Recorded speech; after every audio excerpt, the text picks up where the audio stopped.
कभी ऐसा हुआ आपके साथ कि आपको सिलेक्ट किया गया है किसी एक टॉपिक पे बोलने के लिए?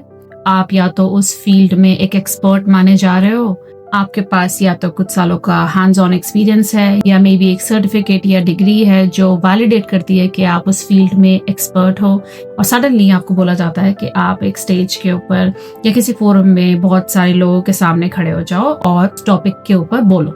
या चलो ऐसा सोचो कि आपने एक इंटरव्यू के लिए बहुत अच्छे से प्रिपेयर किया है, आपने वो टफ राउंड भी क्लियर कर लिया है और अब आपका फर्स्ट डे है और आपको जॉब ज्वाइन करनी है।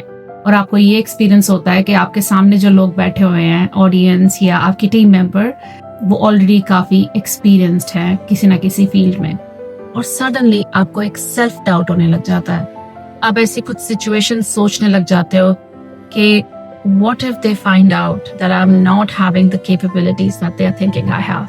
They might think I'm faking it. They might think I'm fraud.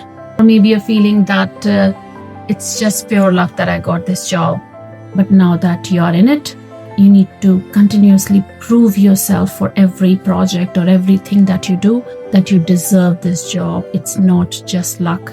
You have it in you, that you belong there. हुआ ऐसा कभी? Or an example like you maybe lost your job for some reason. Especially अगर आपने country move की है और नई नई किसी जॉब में शुरू किया एक दूसरी कंट्री या किसी दूसरे शहर में, आपने इंटरव्यू दिया, आपको जॉब तो मिल गई है, लेकिन ऐसा आपको कंटिन्यूसली फील होता है कि ऐसा तो नहीं कि उनको लगेगा कि गलत हायरिंग हो गई है, शी डजंट बिलोंग हियर। अगर आपको ऐसा कहीं ना कहीं लगता है या आप ऐसे किसी को जानते हो, तो आप ये भी जानते होगे ऐसा इंसान कंटिन्यूसली प्रूव करने की कोशिश कर रहा होता है, प्रोजेक्ट पे प्रोजेक्ट ओवर डिलीवर करना, रात रात तक काम करना, कोई ब्रेक ना लेना। अगर ब्रेक या वेकेशन भी लें तो भी दिमाग कंटिन्यूसली काम पे लगा रहता है। आप ब्रेक ले ही नहीं सकते क्योंकि आपका दिमाग लगातार उसी चीज के ऊपर फोकस कर रहा है कि मुझे कुछ प्रूव करना है, मुझे वो लेटेस्ट AI का सर्टिफिकेट चाहिए क्योंकि मुझे अपने आप को प्रूव करना है कि मेरे में अभी भी वो क्वालिटी है और मैं रेलेवेंट हूँ काम के लिए। वो ब्रेक के अंदर भी आपको वो नेक्स्ट डेडलाइन दिमाग में आती रहेगी, चाहे आपने अपना ब्रेक या वेकेशन एकदम प्लान करके किया है ताकि आप कोई डेडलाइंस मिस ना करो, फिर भी आपका दिमाग 90% ऑफ टाइम ऑक्यूपाइड रहता है उस काम के ऊपर, जस्ट बिकॉज आपको टेंशन है कि अगर आपने वो हल्का सा भी मिस कर दिया या 100% वैसा नहीं डिलीवर किया जैसे अगला बंदा एक्सपेक्ट कर रहा है, तो आप पकड़े जाओगे, तो उनको लगेगा कि you are not worth it. इतना टैलेंट होने के बावजूद आप कंटिन्यूसली एक एक्सटर्नल वैलिडेशन के ऊपर फोकस करते हो, वेट करते रहते हो कि अगला बंदा गुड जॉब बोल दे। फॉरगेट अबाउट वर्क, कई बार पर्सनल लाइफ में भी आप हमेशा एक एक्सटर्नल वैलिडेशन सीख करने की कोशिश करते हो।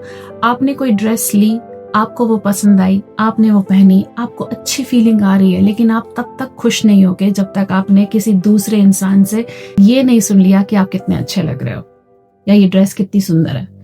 अगर किसी ने तारीफ नहीं की तो आपको end of the day satisfaction ही नहीं मिलेगी कि आप कितने अच्छे लग रहे हो। अगर किसी ने नहीं बोला तो आपका पूरा एफर्ट वाज फॉर नथिंग।